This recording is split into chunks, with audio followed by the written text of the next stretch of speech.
the lack of staffing. It's one of those things that will make you really sit back and be still. And I think scripture reminds us that we need to be still, even though there's people knocking at the door and telling you that they're hungry, telling you that they need help. So I'm going to go back 2 years ago. You guys, we all went through the same, being told that we're on a pandemic time, but we needed to get resources and then revamp things and make things different. And that's what we did. We did in 2020. We revamped the whole operations at New Day. Before that, it was Presbytery and Urban Ministries. This is our previous name. That's the way we were known for, kind of. Now we're New Day Urban Ministries. So the same day that that pandemic time happened, that was the name change year too. And of course, everything had to be put on hold. We haven't done any events until now. But we regrouped. We got ready for clients. We had to hold for about maybe a month and a half back in 2020, and then we went back open because we still have people knocking at our doors. They needed help. I will tell you that the numbers we had before COVID were close to 22,000 people a year coming through our doors. I'm talking about families coming through our doors. Clients, specific clients, about 9,000 through the house we have on market. Now we're the Presbytery of San Diego. We're New Day, but more than anything, now we are really a Christ-centered place that brings hope for those who are broken, those who are homeless, the community at large, so we continue to do it. After COVID has started, then numbers, like everywhere else, probably they started to go down because the shelters in place at the convention center brought everybody into one single place. So they were getting services there more than anywhere else. Even though our numbers went down, it went down to probably 50%. I think we were seeing around like close to 300 people a month.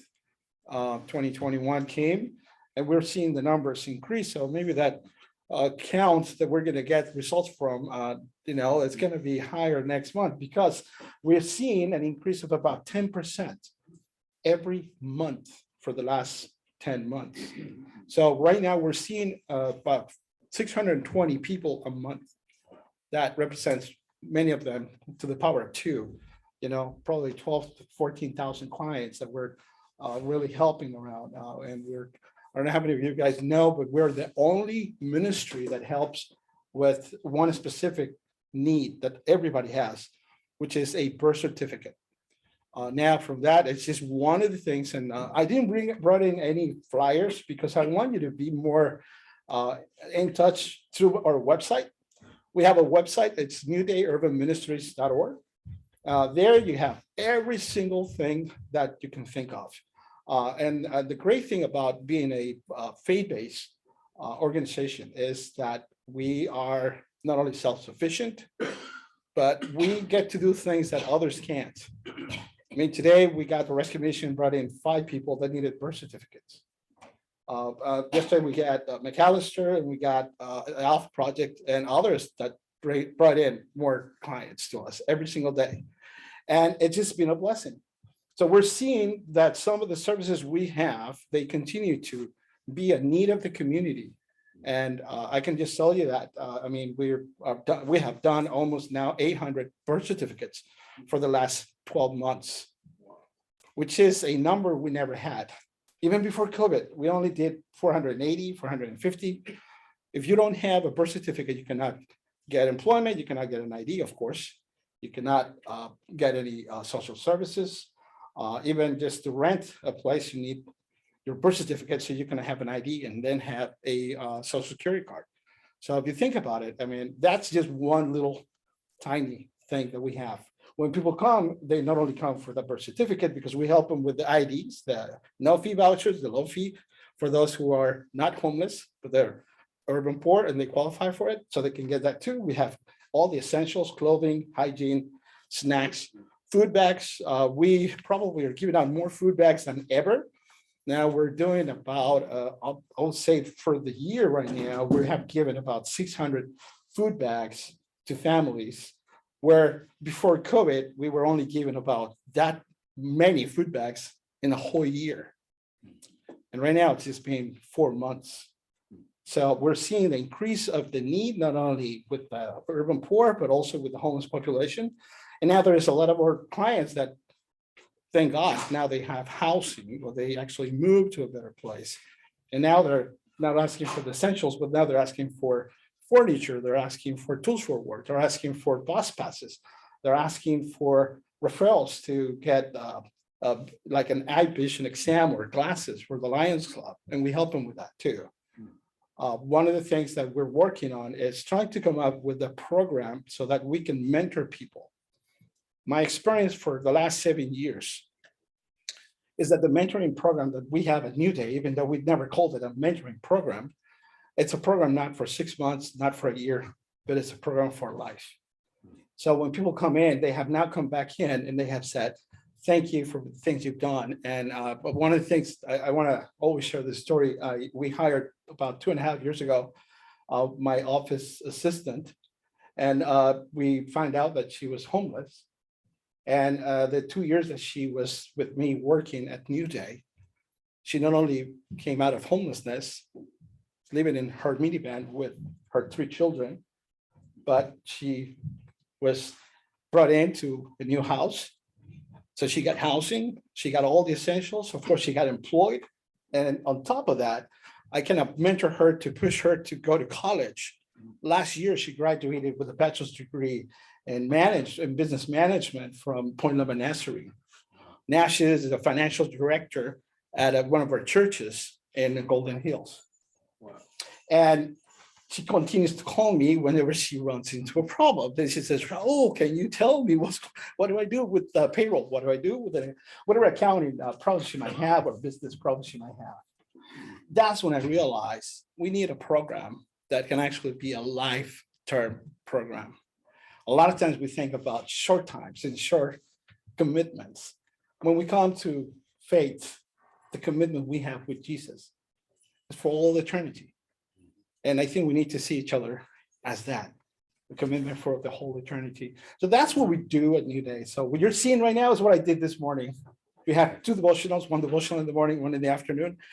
It's praying with clients, praying with staff, praying with, which is valuable, with the staff as well too.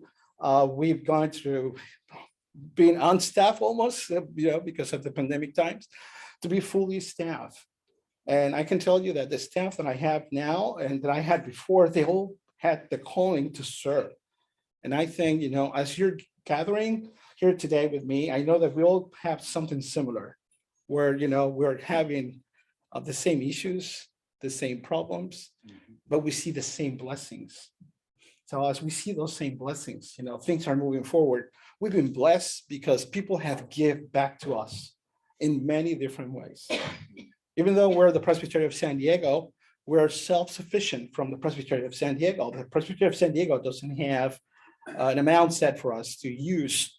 We do our own events. We do our own grant writing. We do our own, I will say, blessings hunting, right? And so that's kind of the way we do it. You're going to see a little flyer on your tables. And one of the events that we haven't done in 2 years is called Golf for Good. Golf for Good brings about 10% of our income. So it's really important to do it. We were hesitant. It's like right now, we call players and they're like, we're not playing, we're retired. Now we're older, Raul. We can't do this. We can't do that. And I'm like, okay, come for the dinner. Why am I saying that? Because we need to come to normalcy. Because we need to say, God is good and God's still here working through us. And I think we deserve the time to go and golf or go and have dinner, just the social time. If you guys are able to go, it's always a great thing because you're actually going to see people from different churches, different ministries, different backgrounds. And that's happening on September 19 of this year at Admiral Baker. It's on a Monday during the morning time. So that's one of the events we have. Another event that I started with some steering committee members about 5 years ago. It's called Chopped at Church. Chopped means like the chop program on TV. Someone from La Jolla Press told me, "Hey, what do you do? And besides, this golf event, to get resources." And I said, "Well, nothing else." And she says, "Have you ever thought about doing something else?" And anyway, the talk went on and on. And then I said, we might do a cooking event. And that's what it came out to be. This church was actually going to make it happen here at First Press 2 years ago. But because of COVID, we had to cancel it. So we're looking for a place to do it. It doesn't have to be a church. It doesn't have to be a Presbyterian church. It could be a church of any denomination. I would love to have an event that brings people together. So the main goal is to bring people together to make them kind of not aware, but more tangible with the needs of the community, and also to see that there's other people that are willing to help, that are willing to come forward too and be of help. So that's kind of in a nutshell what we've been. One more time, we continue to work pretty strongly to develop a group of 10 clients, and I'm teaming up with Dick Carlson here, like Dick, with real life skills. And so based on the experience that I have now with staff and other clients, I'm thinking that we can come up with a group of 10, not 12, 10, right? That can actually, could be right now coming out of prison or being homeless, or even not being homeless, but being really in the need of a job and need of focus on what they really wanted to do. So we can start a program where we can bring all the resources we have, that we can bring some of the real life skills resources we have through real life skills, some of the resources we have through the local churches, so people can actually get connected to the community. And then the most important thing, we can connect them to Jesus. Because if we can connect them to Jesus, that's the answer. Someone at Westminster Seminary, where I went to, mentioned this to me. He said on my first semester, "Raul, God doesn't need you." And it was hard for me. I'm like, what do you mean? I'm here for, to preach the gospel and to learn more about theology and his word. And he was totally right. God doesn't need us. We need each other. We need each other. He is calling us to help each other, to come and help the community that is broken. And it's only through him. So my time here really is to get you guys pumped and up. I started a church plant too at the house on Market. I started with the prayer group, then we went to a Bible study group. Then we came up to, before COVID, to about 32 members. And our membership is not about people that do come every single Sunday, because they're all homeless and they're all travelers. So sometimes you will see one person, sometimes you will see another, sometimes you will see the little core of people that will come all the time. Right now it's down to 3 people. And for that, I think that it just happens.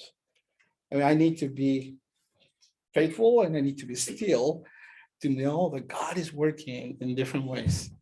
And I'm going to show you this because it's so important, because I have received calls from people that now are in Michigan because they got reconnected to their families. Thank God for the pandemic times, right? That he was hospitalized, his family was in Michigan, and I was his only contact. When Danny, called me from the hospital, and Mercy Hospital, and they said, "You know what, can you be my contact? You're my pastor." I said, yes. Somehow the hospital also found out that he had family in Michigan. Well, at the beginning of the year, he called me back and said, "Thank you," and said this: "I'm in Michigan and I'm back with my family." I mean, what a better example of what God's plans are, Sometimes we want to see the tangible, the things that we can actually test and show, when he's already doing it. And he's just showing it to me through a phone call. So I want to encourage you to continue to do what you do. I've been a member of the Downtown Fellowship for 7 years myself. Yeah. New Day, Presbyterian Urban Ministries, and the Presbyterian Crisis Center. It's been a part of this church and the community for 54 years. So this is not something that I created it. This is not something that I started it. this is something that is now in my DNA. And I can actually say that I'm a blessed person just by doing what I do. And just wanted to bring that to you guys. If you guys have any specific questions, I'm all open for that. I know the good thing is we're a small group, so if there's questions, please do. Yes. Like, what is your relationship or influence with city people and other organizations that are working with the homeless? yes, well, my connection with them is that we are a member of the San Diego County Continuum of Care. So I am with their meetings, and before COVID, I used to go to their meetings. And then one of the things that had prevented me from going back to the meetings, really, it's what made me come back now, it's to be well staffed. So for me, it was really a problem of being the pastor, the director, the notary, because I'm a notary too. I do it for free. So if anyone needs notary services, just let me know. I'm also, the one that loads up the truck and then goes to the food bank and pray with people. And then people say, so you are the director? We didn't know you were the director, but we thought you were the driver. And I'm like, well, when all hands are on deck, you have to be everything. And anyway, so today I'm here. Everybody else is on deck. And now I have the freedom of coming. But that's kind of the relationship that I have. Now, my relationship with the County of San Diego, it's pretty good. I mean, we go to their meetings. Now we're doing it over Zoom. But my relationship that I treasure the most is the relationships that I have with the churches. I'm pretty ecumenical, so I'm a Presbyterian Mexican per se that was born at a Presbyterian church. And I say this because it was my family. My great-grandfather was a pastor of the Presbyterian church in Mexico in the 1800s, which was unheard. And my great-grandfather started 31 missions in Mexico, one in every state of the country, and always supported by the PCUSA of that time in Mexico. And so I come here and I was a member of the PCA. I knew everybody from the LPC. I knew a lot of people from the URC. Then, of course, I was living around the corner in Chula Vista from First Press. So then at one point that I'm a PCUSA member. So where I'm going with this, I'm connected with all of them. I help Alma from the church land that started from the PCA in the Logan Heights area with Chris Sandoval. I've been helping them. I've been helping, was helping the Chula Vista Church for quite some time. I'm helping churches here too, or churches around town, Southeast Presbyterian Church. We just did a food drive, but we're gonna kind of hold off on that because there's other things that we need to do. But all I'm saying is we're connected with them, and then that has brought in a lot of volunteers from different backgrounds, from different churches, and from the community. We're gaining people that were in prison, that went through their halfway house, they went through getting employed, getting housing. Now they want to come back and they want to give back. It's a blessing. Yes. As I recall, you have a very large database. We do. I'd like to speak to that a little bit, if you will. How are you Sure. using that database for new people that come through your door there? Yes. Well, I will just say that, the database that we have, it's quite large. I don't know how many of the nonprofits that we know have more than 79,000 clients that started it in 2002. And it's one of the things that we continue to do because we need to comply not only with those outside of the ministry, but we need to be accountable to the donors, which are mainly churches. Every time when we apply for a federal grant, we get a no on it because we're the Presbytery of San Diego. So every time that happens, it just doesn't happen. But it's been of a real help. Just going back to what Dick is saying, is just the fact that it tells us not only a number, but mainly it tells us a name. It tells us a story of where they've been, how we have helped them. A story that I also share sometimes because it's really uplifting for everybody is that you guys know Robert Novak. Yes. Right? From Resurrection Sunday. Yeah. Well, he was one of our clients in 2009. And I have the records of who helped him, how we helped him, where he was. And he visited me once with John Savage and him in my office.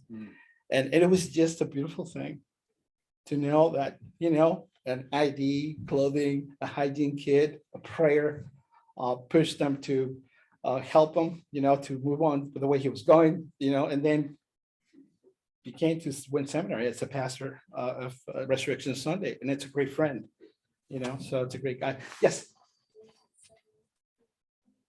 Curious about your next event, your Mhm. spotting for a location and the event coordination is, you're in charge of that. Well, with that, I have my new staff member. Her name is Michelle. She is my office assistant.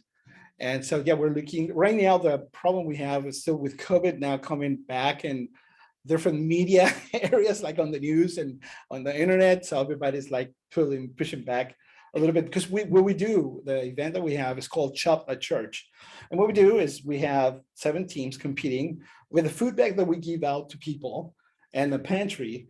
They cook a meal, a 3-course meal, and there's a trophy. And then our main goal was to create a recipe booklet. So out of the event, we're not only one more time, getting to know each other and getting to know the needs of the community, but we're also trying to get a booklet so that the families that were taking the food back with them every day, they can reach in and say, oh, we can do this recipe or we can do that recipe.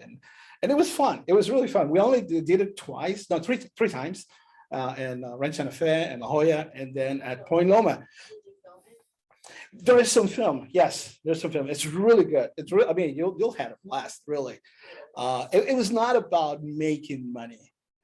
It's about making and teaching that we are all the same and we're all in need of a good meal, I think, So that's kind of where we are. Yes. Oh, that sounds so cool. Yeah, I want Yeah. to attend an event like that. Well, if your church is open, I can do the event anywhere you guys want me to. Yes. Oh, there it is. You see it? So that's the event. That's why I brought in the not the flyer, but the website. Because you can log in, you can go and browse and the things that we do. And that's one of the things we did. That was in La Jolla Press, a beautiful venue. We did it at Point Loma outside. We did it with grills, not stoves, and it was really, really fun. Of course, we had a raffle and a silent auction at the end. So that brought in more excitement, right? Dick, you had a question. Are you putting in showers? I am putting showers, yes. Oh, well, totally forgot about it. We are in the process of adding a shower in our basement. And that's mainly because we do help, like I said, people, not only with the essential things, but people getting employed. So people are coming and they get an employment application sent and they get an interview.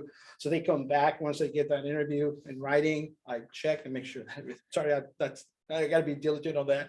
So I checked everything's good. And then I give them the new clothes and the tools that they might need. Now, when I say tools, it's not construction tools. There's people that have come and they're applying for daycare, or they're applying for to be custodians or to be security guards or whatever. If we have the means and ways to do it, which is through prayer, we pay for the licensing, we pay for the life scans, we pay for other stuff. But the problem is that when they come, they grab their brand new uniform, but they haven't showered in a week. And they're going to work or they're going to their employment interview. So God touched my heart a couple of years ago. And I said, we need to do this. We need to get it. And I know we had the mobile showers and everything, but some things didn't happen, didn't came our way. Long story short, someone donated some money last year. And the main purpose is to build a shower. And I'm going to start with people that are looking for employment, people that are getting the need of moving forward. But it's not limited to those who are homeless, of course. Anyway, so that's kind of where we are. Thank you for asking. So actually, we're breaking ground hopefully in the next month. And that's an existing restroom, and then we're just adding the shower to it. And anyway, so that's kind of where we are. And if you guys have any other questions or comments? I did Yes. ask you, I don't know if you'll be leaving directly after your presentation, maybe I will be able to get business card from your coordinator, events planner, measure, Michelle also, because I'm wondering, yeah, and I see for this event, why you would need it to be indoors as far as the facilities, like you said, the running water, the grill, the silver, or the Yes. power, but if you were to have like events like that outdoors, and substitute grills. Yes. Or bonfires or something like. Yes. You would need like special permission from like, I guess you need permission, you can't go to like the park and they put a, like erect, your Yeah. cover tent or something and then host an event similar, any kind of event similar, like I wonder what are the restrictions on that, because I know some places it needs to be indoors, right, for events, like. True. So yeah, that's something that I will suggest, the website one more time. There is a link to Michelle's email, which is right now the info email, which is a general email. She gets every single email, which is great. And she's been a huge help. So you can always go online and then click on the link that is on it, and it takes you to write an actual email. You can say, oh, this is so and so. And this email is from Michelle, and then you maybe share whatever your questions you might have. You're more than welcome. Yeah, anybody's really welcome to interact, be a part of it. I would love for you guys, everybody, to have maybe a team and say, hey, we're going to participate. It only takes 3 people that are good cooks to participate. There's no fees involved. You don't have to pay for anything. You just come over and cook. And you get a legacy trophy for a year that you can hold on it, and we put a little plaque, your name on it, and then you gotta give it back unless you win the following year. So then you can get to keep it. But that's kind of where we are. So and we're doing improvements. We're doing improvements in the house. We had a new gate in the back. We're doing central AC. This is a house that is almost 110 years old. Anyway, right on market, and between 2015 and 24, it's from 1910 or so. 1920. So we're doing improvements there. So things are moving forward. One more time, I think we need to challenge ourselves to be out of the box, and not to be in the box, I think. And as we're doing that, we're seeing God work in many different ways.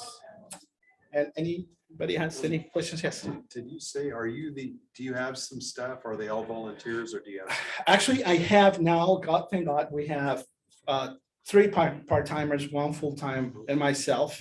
And then I have about 50 volunteers that do come and help. So that's just a blessing on its own. And there is more volunteers coming from different venues, different parts that you will never think of, right? Like the schools are coming back. There are those who have groups with kids with special needs, and they come back and they volunteer 2-3 times a week to do hygiene kits and to do snacks and to do things like that. So we're all open for those helps. And then we're also sharing. I mean, if you have clients that need our services, don't hesitate. We never say no. Well, I never say no. So yes. We help the disabled. I mean, are based on helping the disabled, and as people with disabilities in many different areas, but we help anybody who needs help. Actually, that's another issue why I'm having a shower to be built so that can fit an actual wheelchair. I have one of my clients, and I have it on video, it's not on the website, but I was just going around asking questions. This is about a year ago, and then I said, so what do you need? Because he goes there like every month to get clothes. Says, I need to take a shower. I'm like, okay, I don't have a shower, but pray about it. And then this is before getting the money for the shower. After we got the money for the shower, someone had already donated sandals, 800 pairs of sandals. Somebody else had already sent some towels. And I'm just thinking like, okay, unless I'm blind, I cannot see where God is leading me. So that's going to be not only handicap approved, or the approvals, but it'll be good enough to get you in a wheelchair, get you in, shower, come out of the wheelchair. It'll be a little room, a dress room, to change, get your clean clothes, and then just move on. Any other questions? Questions, comments? Yes. I just want to it comes to mind that this thing about volunteers is Yes. we always think about and talk about, but, I was trying to think here with our ladle ministry, on Sunday, there's volunteers come and participate, and they're really blessed by that. Mhm. And it's one day a week, Mhm. In your case, a person can volunteer for, maybe 3 hours and after, one day a week, Yes. any day of the week, and you can put them to work and they can be a volunteer. They can say when they're available. And Yes. then you can schedule the work with them that they're interested in, maybe working in the closing room, Yes. maybe giving food, maybe doing some of the intake work. Yes. I don't know Greeters anyone too. that Yes. quit being a volunteer because they were bored or didn't like it. Yeah, one of the things that we always did, it was the greeting time, because when we open up, we have coffee and pastries, and I have prayer. So we will pray for people, we will eat together, then we will start serving. That was really something that changed the whole mentality of the clients, like, whew, okay, all the bad things I had, they have to go somewhere else, and then they behave and they were good. But the greeter side, I'm in need of. The greeters we had are not coming back. They either, they retire really, and then just it's been hard for them to go back to do this close proximity to clients. But you're totally right. There can be a day, it could be one shift. We have 2 shifts for volunteers. It could be any day. Now we're open the 5 days a week. Before it used to be the first Friday of the month, we're closed. Not anymore. Told my staff, we don't have to do that anymore. We don't have the 1,000 clients a month. So let's open up everything. And so the volunteers come Monday through Friday from 8:30. If they want to be through my devotions, which are okay. I promise I won't bore you. And then that's always from 8:30 to 11:30. The afternoon is from 12:45 to 3 o'clock. And it could be one day a year, it could be one shift a year. I have no problem with that. It doesn't have, one time, the church party that I started at, I told there's no strings attached. You have a need, you come. There's no need for tithes and no need for offerings. Somebody already paid the price. And his name is Jesus. And he's alive. So that's all I can tell you.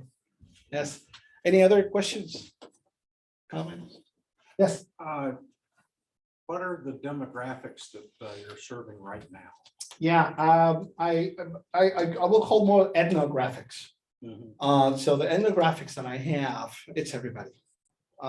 From Hispanic, African American, Caucasian, some Asians, Native Americans, and I have been getting now refugees, like people, and they're pretty much all the ethnographics, to be honest.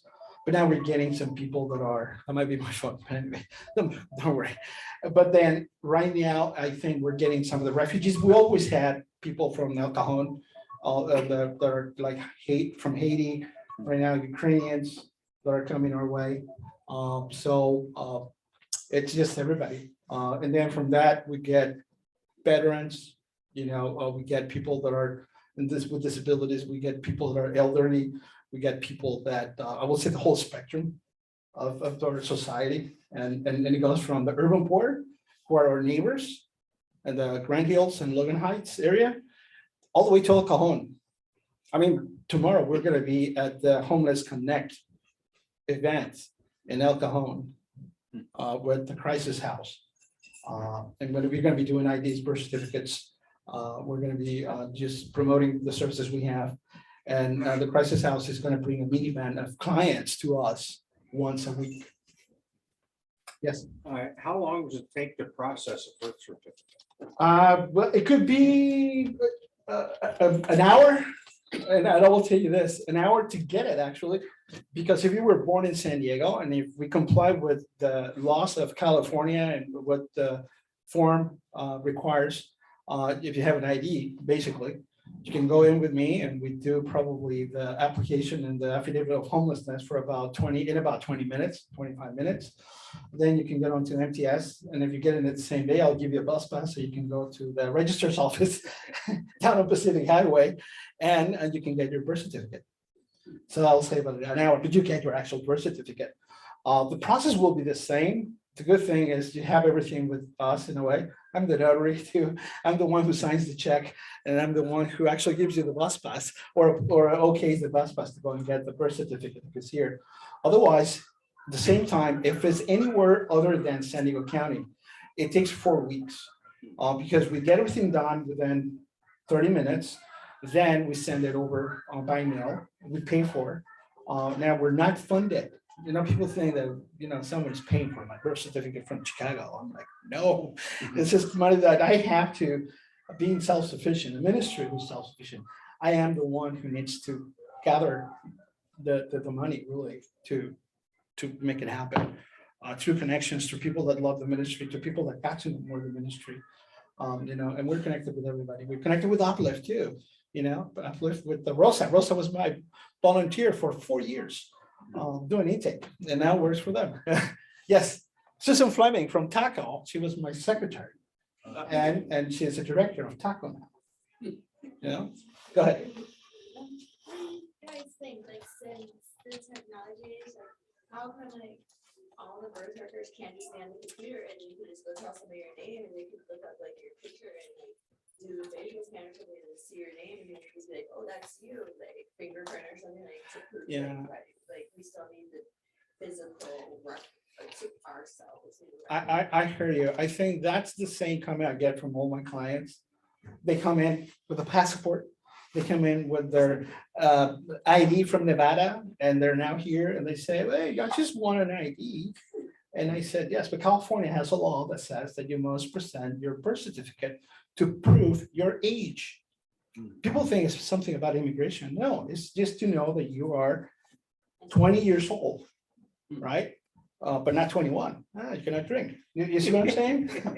That's why it's in the law that anyone, even if you were born in San Diego, if you never ever had a California ID, you must present your birth certificate. Nothing else. There's no options. So this is California. Now, other states, you go to Michigan, I mean, not Michigan, you go to, believe it or not, Missouri, Delaware, Ohio, it's public knowledge. What it means is all you need to do is really know who your mom and dad were and then your information when you were born and send the money and that's it. And they'll send it to you. So if somebody doesn't know where they are. That's where when we come along and we'll make it happen. That's why people continue to come with us, because I go to what the state needs. Compliance is the key. If they need secondary forms of ID, then I say, okay, I'm going to work with you to get secondary forms of ID with the same address, your same name, start working on it. If you need to call your mom and dad and say, I'm sorry for what I've done, I need my birth certificate, you're my mom, you can call and get it. Please go and amend yourself with your mom or your relative that can get it for you. Believe it or not, I have talked to many people that now they're talking to each other back again. Talk about mentorship, right? Anyway, so things do happen. It's compliance. And I know it's hard. Some people don't get it. They don't want it, but they want it now. They think that we're the register office of San Diego because they come and say, so where's my birth certificate? And I said, well, you have to go and get it, but that's what it is. But, people, one more time, people are good. People, become to understand. And it's so uplifting when someone who was without anything comes with an ID and says, thank you. I mean, that makes my day. Yes. Does it even like matter the names of the lives or without anything to all of the organizations that like to do try to find like the history and past or like you just make sure they're like mentally stable. That's it has happened. That will not be an issue for us. It's not an issue for me. And I've done it many times. Being now the director for 7 years, which also I heard it's unheard of. Anyway, someone told me it will last 4 years, maybe, but because it's a hard job. But when there is a job, you can only do it for 4 years. When it's a calling, you'll do it for life. And I think, this for me, it's a calling. And I'll tell you, I won't get tired. I will continue to talk about my ministry for hours and hours. And so, but you guys, if you guys have questions, please do. Ask questions. Yes, Another comments? one. The ID that you talk about, can you provide that, or do you have to send them to the registry? Actually, it's, the process is people come in, we comply with their state from where they were born. We send everything, or if they were born in San Diego County, they go and get their birth certificate. When we know that they were born in San Diego County, we will give them a no fee application to get their ID. Knowing that they're gonna get their birth certificate, they can get that form. It's good for 90 days, 90 days. And so they can go and get the birth certificate, go to the DMV and apply for their, I mean, in this case, will be the California ID. So it is by the DMV. By the It's not DMV. necessarily a driver's license. No, It's just an ID. it's an ID. Now, the vouchers that we hand out, and other nonprofits do the same thing, because in order to get those vouchers, you just have to be a member of the San Diego County Continuum of Care. That's one of the reasons why we're members there too, so that we can get those vouchers. But you can also get the real ID. The only thing you need to do is just comply with whatever they ask you to do. Your birth certificate, that voucher, and 2 pieces of mail with your name and the same address you're using to get your ID. And then you say, I need my real ID, and you get it. So the same thing happens with the low fee form, which is only $8. So there is low income families that come that have 5 kids. And it goes from any ethnicity really. And then they say, oh, I need ID for my kids, they're minors, and we'll help them. If they're not homeless, then we'll help them with a low fee. And then sometimes, you know, if God puts that on our hearts, I tell my caseworkers, what God is telling you is like, can we just help them with the $8 each do is 4 kids? Come on. I'm like, okay, we pay for that too. So one more time, it's just the beauty of the ministry. Go ahead. I guess it announces on your material, but like most of your funding is federal or state? 0. We don't get any funding from federal or state. It's just through events and people like you that donate to us through churches, through events. But we don't get funding from the state or local governments or federal governments. So even people think, I had a meeting earlier and they thought that we got food for free. And I said, no, we go to the food bank, we have to pay 10 cents a pound or 9 cents a pound, or if it's like wholesale price, 35 cents a pound. So we don't get it free unless you've been chosen by the postal office. Stamp at Hunger is happening Saturday. And the 92105, which is the City Heights Post Office, chose New Day when it was the crisis center to be the recipients of the food from that zip code.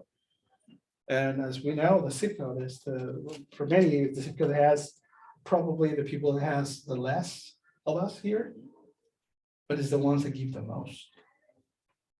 And we get tons of food. And this is this coming Saturday. So Help me work with you to like pave the roads and stuff in the area, like to reach out to council members, like stuff to pave some of the roads.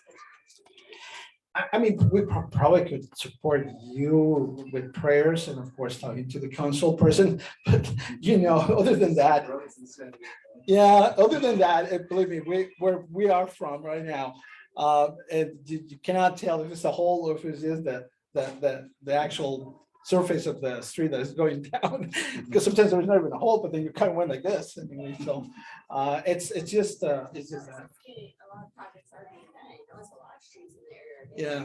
But it's just some, I saw somebody scooter and the, you know, for ideas and it's I hear you. Yeah, we don't, but I'm pretty sure, you know, just that the group that we're here, we represent the community, that we have a voice, that we can help anyone who might have a need. Yes. You know, with like the internet and problems with the people stealing from your account, stuff like that. We don't, not like that. We refer you to the legal aid part of, you know, the nonprofits. We have good links right now. Friends of mine who came out from the Thomas Jefferson School of Law or the USD School of Law too, where they do pro bono work. So it depends on depending on the case, they can help you, and we can refer you to them. And then many times it's something that you know, someone if it's in their hearts they'll go ahead and help you, probably, I'm pretty sure, So prayer is the key. Anyone else? Okay, All right. if not, thank you, Raul. Oh, you're welcome. Thank you. Don't forget the website, okay? So seriously, anything you might need, or if anyone that sees someone in need, send them there or give them my card. I brought a bunch. So. I think here's somewhere. Oh,